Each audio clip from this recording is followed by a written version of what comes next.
Friends, நம்மளோட grill chicken பாருங்களா, பார்க்கவே எவ்வளோ ஒரு சூப்பராக இருக்குது. டேஸ்ட்டும் அந்த அளவுக்கு நல்லா சூப்பராக இருக்கும்.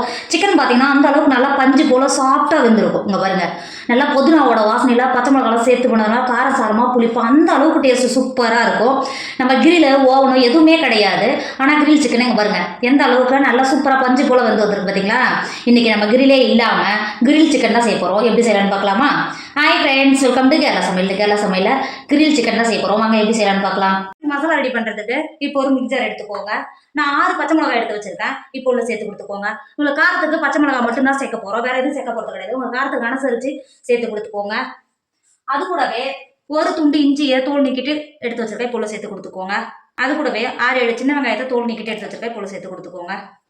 ஒரு கைப்பிடி அளவு பூண்டு எடுத்து வச்சிருக்கேன். இப்போ சேர்த்து கொடுத்துக்கோங்க. சேர்த்து கொடுத்துட்டு அது கூடவே ஒரு கைப்பிடி அளவு நல்லா புதினா தழையை நல்லா கழுவிட்டு தண்ணியை வடிகட்டி எடுத்து வச்சிருக்கேன். இப்போ சேர்த்து கொடுத்துக்கோங்க.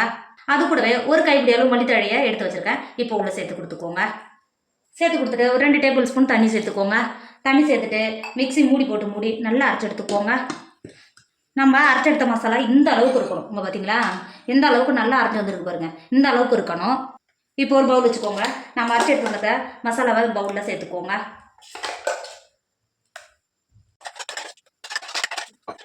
மசாலாவை மாற்றி கொடுத்துட்டு அது கூடவே 1/2 டேபிள் ஸ்பூன் மல்லித்தூள் சேர்த்துக்கோங்க. 1/4 டேபிள் ஸ்பூன் கரம் மசாலா சேர்த்துக்கோங்க. 1/2 டேபிள் ஸ்பூன் பெருஞ்சீரகத்தூள் சேர்த்துக்கோங்க. 1/2 டேபிள் ஸ்பூன் ஜீரகத்தூள் சேர்த்துக்கோங்க. 1/4 டேபிள் ஸ்பூன் மஞ்சத்தூள் சேர்த்துக்கோங்க. 1 டேபிள் ஸ்பூன் உப்பு சேர்த்துக்கோங்க. சேர்த்து கொடுத்துட்டு ஒரு எலுமிச்சம்பழத்தை பாதியாக கட் பண்ணி வச்சுருக்கேன். இப்போ உள்ள எலுமிச்சம்பழத்தை நல்லா பிழிஞ்சிட்டு சாரை உள்ள சேர்த்துக்கோங்க. நான் பெரிய சைஸாக இருக்கிறதுனால ஒன்று பாதி எடுத்துக்கிட்டேன். நீங்கள் சின்னதாக இருந்தால் முழுசாக எடுத்துக்கோங்க, கரெக்டாக இருக்கும். சேர்த்துட்டு நல்லா பிழிஞ்சு கொடுத்துக்கோங்க. பிழிஞ்சு சேர்த்து கொடுத்துட்டு மசாலாவை ஒரு தடவை நல்லா இது மாதிரி கலந்து கொடுத்துக்கோங்க. இந்த அளவுக்கு நல்லா கலந்து கொடுத்துட்டு இந்த மாதிரி சேர்த்து கொடுத்துக்கோங்க. நான் இதில் 1 டேபிள் ஸ்பூன் சன்ஃப்ளவர் ஆயில் சேர்த்துட்டு சிக்கனை சேர்த்துக்கிட்டேன். அதை ஷூட் பண்ண மறந்துட்டேன். இதில் ஷூட் ஆகலை, அதனால தான் நான் வாயில் சொல்கிறேன். மசாலாவை சேர்த்து கொடுத்துட்டு ஒரு டேபிள் ஸ்பூன் சன்ஃப்ளவர் ஆயில் சேர்த்துட்டு சிக்கனை சேர்த்துக்கோங்க. சிக்கனை சேர்த்துட்டு நல்லா சிக்கனில் மசாலா பிடிக்கிற மாதிரி இந்த மாதிரி தேய்ச்சி கொடுத்துக்கோங்க. நம்ம கட் பண்ணி வச்சோம் பார்த்தீங்களா, அந்த கட் பண்ணி கொடுத்ததால மசாலா பிடிக்கிற மாதிரி சேர்த்து கொடுத்துக்கோங்க. இந்த அளவுக்கு நல்லா தேய்ச்சி கொடுத்துட்டு இப்போ இந்த மாதிரி ஒரு சின்னதாக ஒரு பவுலை இந்த மாதிரி இறக்கி கொடுத்துக்கோங்க. இறக்கி கொடுத்துட்டு 2 துண்டு நெருப்பு எடுத்து வச்சுருக்கேன், பவுலில் சேர்த்து கொடுத்துக்கோங்க. இதுக்கு பதிலாக நீங்கள் சாக்கோல் கூட கட் பண்ணி வச்சுருக்கலாம். என்கிட்ட நெருப்பு தான் இருக்குது, அதனால தான் சேர்த்து கொடுத்துக்கிறேன். சேர்த்து கொடுத்துட்டு 1 டேபிள் ஸ்பூன் சன்ஃப்ளவர் ஆயில் சேர்த்துக்கோங்க. சேர்க்கும் போது இந்த அளவுக்கு புகை வருது பார்த்தீங்களா, இந்த புகையை மூடி போட்டு ஒரு 10 நிமிஷத்துக்கு அடைச்சி வச்சுக்கோங்க. ஒரு 10 நிமிஷம் ஆயிடுச்சு. எந்த அளவுக்கு புகை இருக்கு பார்த்தீங்கன்னா, அந்த புகை சிக்கனில் பிடிக்கும்போது இந்த கிரில் சிக்கனுக்கு டேஸ்ட் அந்த அளவுக்கு சூப்பராக இருக்கும், கடையில் வாங்குற மாதிரியே இருக்கும். இப்போ மூடி போட்டு மூடி ஃப்ரிட்ஜில் எடுத்து ஒரு 3 மணி நேரத்துக்கு மாற்றி வச்சுக்கோங்க. இந்த மசாலாவோட நல்லா ஊறி வந்துடும், மாற்றி வச்சுக்கோங்க. இப்போ பாருங்க, நம்ம மசாலா சேர்த்து ஊற வச்சு 3 மணி நேரம் ஆயிடுச்சு.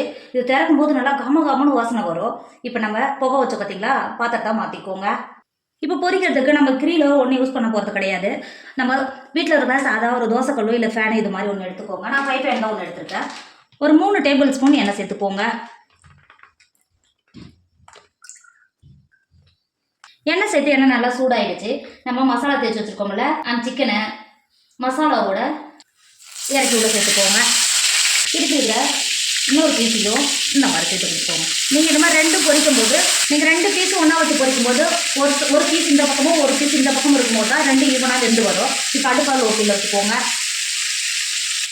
சிக்கனை சேர்த்து கொடுத்துட்டு மூடி போட்டு மூடி ஒரு 10 நிமிஷத்துக்கு நல்லா வேக விடுங்க. இப்போ பாருங்க, ஒரு 10 நிமிஷம் ஆயிடுச்சு. ஒரு சைடு எந்த அளவுக்கு நல்லா வெந்து வந்திருக்கு பார்த்தீங்களா. இப்போ சிக்கனை உடையாமல் திருப்பி சேர்த்துக்கோங்க. திருப்பி சேர்த்துட்டு ஒரு சைடு நல்லா வேக விடுங்க. 2 சிக்கனையும் திருப்பி சேர்த்து வேக விடுங்க.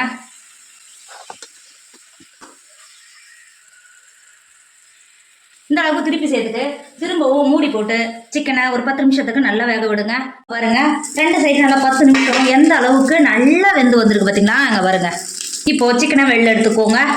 இங்கே பாருங்க, எந்த அளவுக்கு நல்லா சூப்பராக வெந்து வந்திருக்கு பார்த்தீங்களா. இப்போ பாருங்க, நல்லா கமன்னு புதினாவோட வாசனையில் கிரில் சிக்கன் சூப்பராக ரெடி ஆகிடுச்சு. இதோட டேஸ்ட் அந்த அளவுக்கு சூப்பராக இருக்கும், ஜூஸியாக அந்த அளவுக்கு சூப்பராக வெந்திருக்கும். கண்டிப்பாக நீங்களும் ட்ரை பண்ணுங்கள். என்னோட வீடியோ உங்களுக்கு பிடிச்சிருந்தா உங்கள் ஃப்ரெண்டு உங்கள் ஃபேமிலிக்கு ஷேர் பண்ணுங்கள். மறக்காமல் கேரளா சமையல் சப்ஸ்கிரைப் பண்ணிக்கோங்க. தேங்க்யூ.